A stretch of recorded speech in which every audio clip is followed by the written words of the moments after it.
afternoon, children, and welcome back to another class of biology. Now, today we will be doing the next chapter, which is Animal Kingdom. In the 5 kingdom classification, it's the 4th kingdom, right? Animalia, or the animal kingdom, which is a very broad kingdom consisting of many animals, right? Okay. Now, what is an animal? What are the general characters of animals? Animals are multicellular, and also what is their mode of nutrition? They are all heterotrophs, okay, and also they are eukaryotic. All the animals are eukaryotic. So what are the what is an animal? Animals are multicellular, heterotrophic. In the heterotrophic nutrition, you find various types of nutrition like saprophytes, parasites, okay, scavengers, and all such sorts of nutrition. And without chlorophyll, they are organisms which lack chlorophyll. And the plant kingdom, the plants which are, again, they are multicellular and eukaryotic and having the green colored pigment. Clear? The animal kingdom is broadly divided mainly into two. Okay, which are the two main broad categories? They are the invertebrates and vertebrates. Now, how do you classify like that? Invertebrates are the organisms which do not have a skeletal system. Not the skeletal system, okay, skeletal system. And the vertebrates are the organisms which have a definite skeletal system, okay, right. And the invertebrates again are classified into 11 major categories. Can you name them? Anyone? Yes, they are, starting from the lowest, from the invertebrates, it is the poriferans, Cnidaria, Ctenophora, Platyhelminthes, that's the flatworms, Aschelminthes or roundworms, Annelidans, Arthropodans, Mollusca, and Echinodermata. Okay, the other two we'll be discussing later. I'll tell you what is that. Okay, now I'll repeat again. What are they? The porifera, Cnidaria, Ctenophora. Long back, these cnidarians and ctenophorans were studied as one called as coelenterata. Cylindrical shaped bodied animals called as coelenterata. Now they are divided into Cnidaria and Ctenophora. Okay, Platyhelminthes, Aschelminthes, Annelida, Arthropoda, Mollusca, and Echinodermata. Now, children, what is the basis of classifying the animals into these categories? They are not only based on morphological characters, they are also based on, the classification is also based on levels of organization, body symmetry, coelom. What is coelom? Just body cavity. We'll be doing everything in detail. Okay, just now you know that. Coelom means the body cavity. And metamerism. What is metamerism? In earthworm, you know, externally the body is divided into segments, right? Which are called as metameric segmentation. And notochord and many more characters are taken into consideration for the basis of classification. Clear? Children, you should be knowing about certain terms when you're describing any organisms, okay, that you're going to see in these different basis of classification. So what was the first basis of classification? It was the levels of organization. Children, we are multicellular, you know that, right? We have many cells. and some cells group together to form tissues, and some tissues come together to form organs, and like that organ systems, and many organ systems are present in a single organism. So such an we human beings and other higher organisms possess an organ system level of organization. Okay, so organ system. So for example, there are very small organisms, lower organisms like hydra and all, right? They have only few cells in their body. They don't have organs or tissue. They don't have organ or organ systems. They have few loose cells in their body, okay, which perform almost all the functions, right? And they possess what is called as cellular level of organization. Cellular level means the organisms have few cells in their body. Clear? Next is the tissue level. When you come to little more higher groups, platyhelminthes and other groups, you can see that they have tissue levels. So organs are grouped together to form tissues, and each tissue will be performing some or doing some work together. Okay, so they belong to the tissue level of organization. And then coming to a little more higher groups, we can see that they possess organ level of organization. They don't have all the organs like in higher organisms, children. They possess a miniature form of, like nephridia. Nephridia is a primitive form of nephron, our kidney. Our kidneys are made up of nephrons, right? So same way, they have only few organs in their body. Clear? Those organisms possess organ level of organization. Clear, children? So once again, cellular level of organization, cells are arranged as loose cell aggregates. For example, porifera. The tissue level of organization, for example, in the cnidarians and ctenophores, the cells are arranged into tissues. And coming to organ level of organization, the tissues are arranged into organs. For example, in the case of platyhelminthes two chordates from platyhelminthes group to echinoderms. Children, they belong to organ level of organization. So there's a beautiful page in your textbook. You can look at that based on the organization, tissue level or whatever level it is given. You can look at that page. Right, organ level of organization. The organs are associated to organ system, which is such a system perform a physiological function. For example, all the higher organisms, for example, starting from fishes till mammals, fishes groups to mammals, all possess organ system level of organization.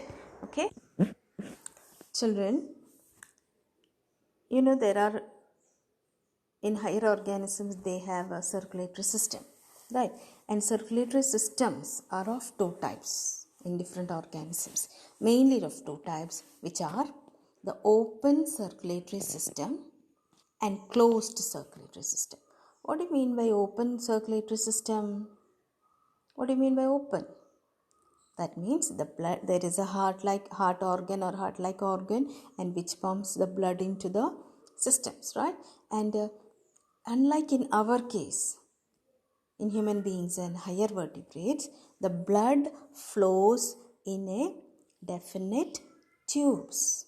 And what are these tubes called? The blood vessels, right?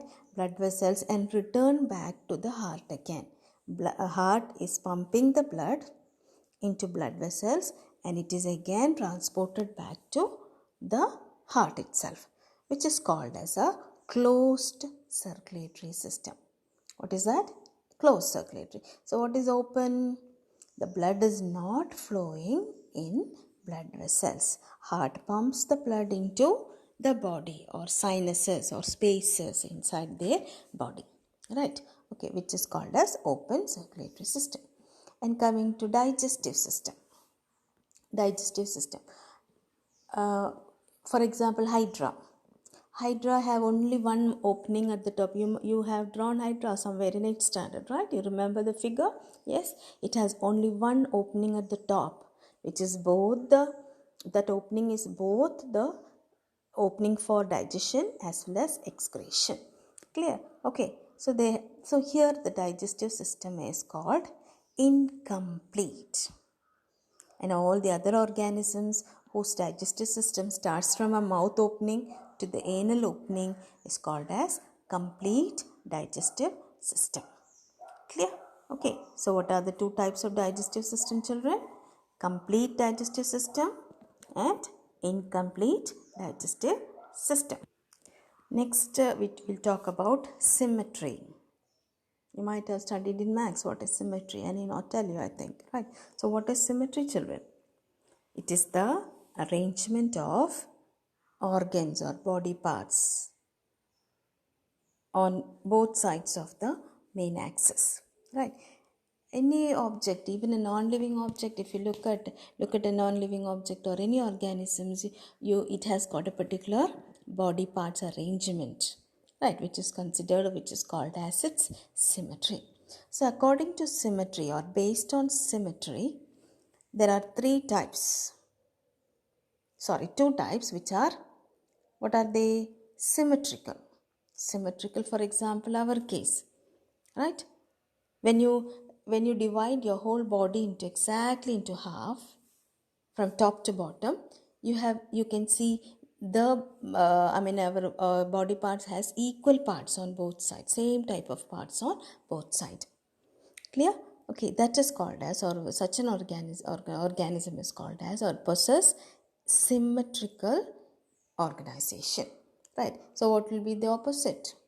They are asymmetrical. What is that? Asymmetrical. For example, in amoeba. Amoeba changes its body shape continuously. It doesn't have a fixed shape. That means it doesn't have a particular symmetry. Okay, so it is called as asymmetrical. So what are the two types of based on symmetry?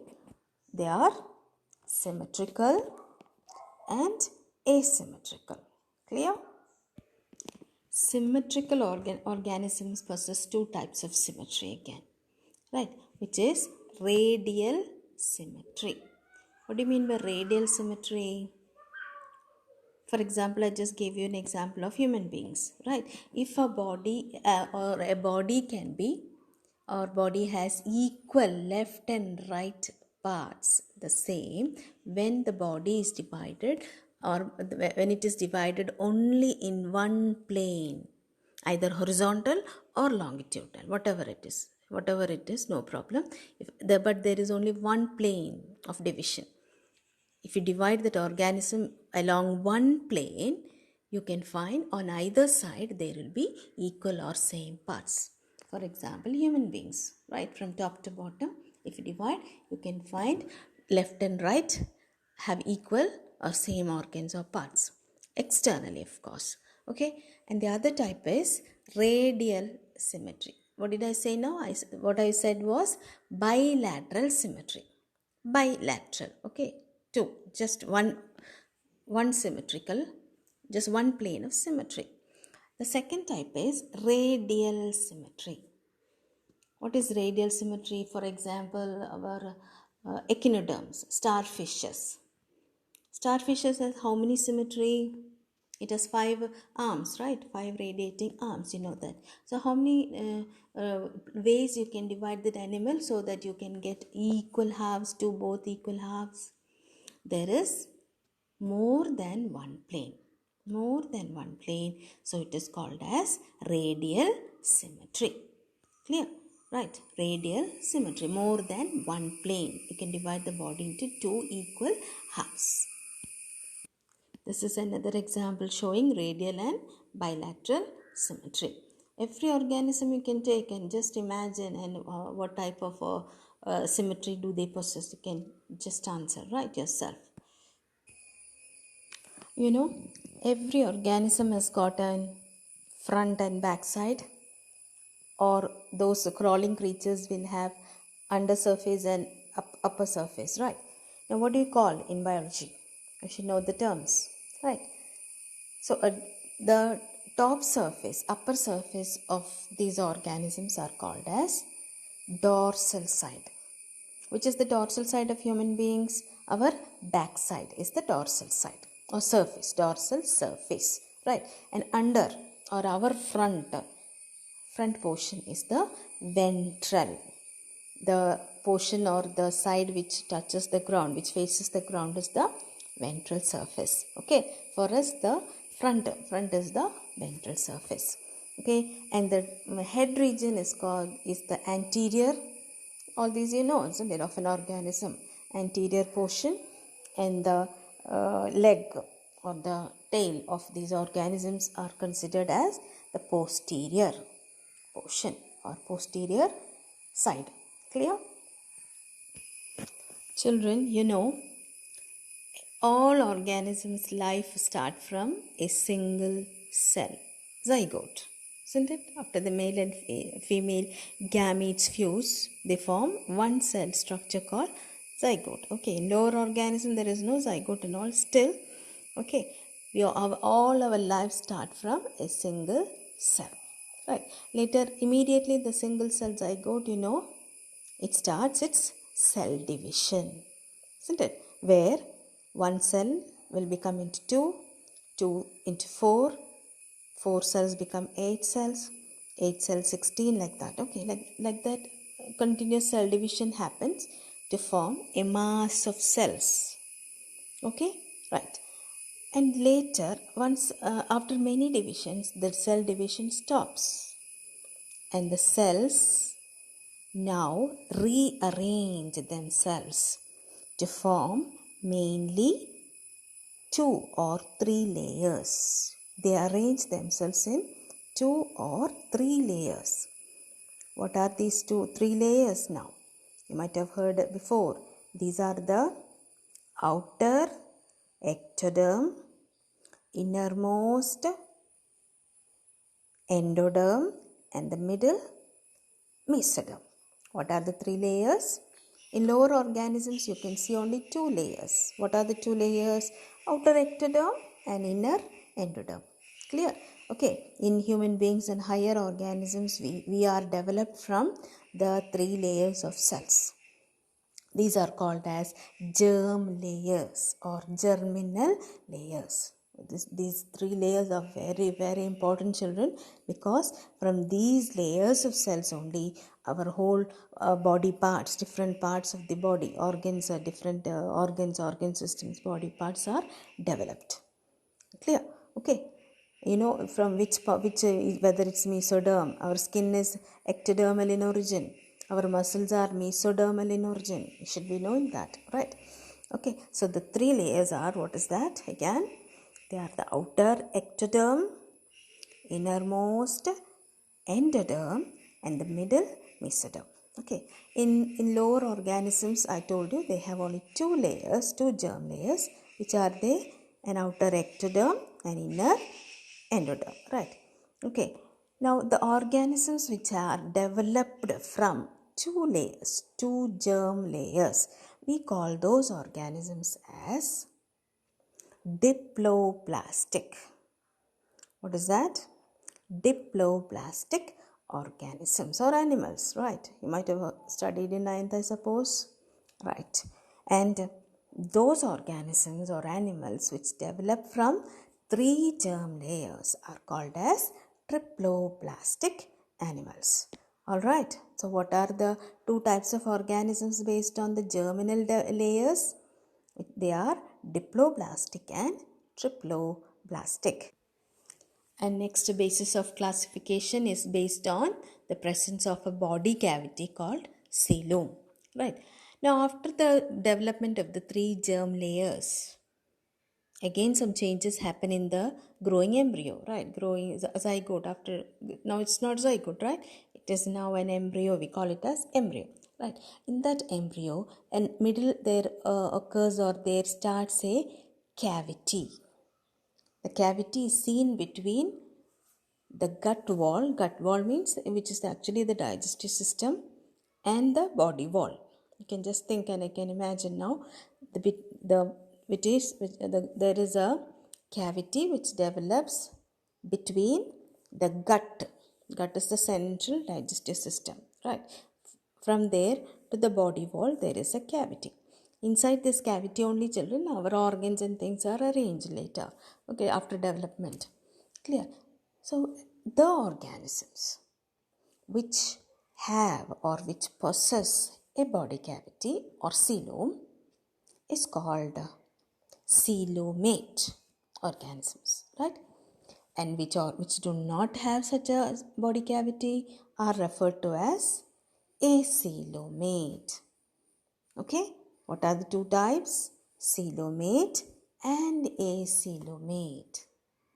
And children, only in the case of Aschelminthus, in roundworms, there appears to be cavities, so many cavities like structures, okay, which is not actually cavities, which gives the appearance of cavities, which is referred to as false coelom or pseudocoelom. Okay, pseudo means false, you know that. Pseudocoelom, right? So what are the three types of coelom present in different organisms? Yes, they are coelomate, which have the coelom, acoelomate, which do not have the coelom, and pseudocoelom, which is seen only in the case of Aschelminthus. Clear? Okay,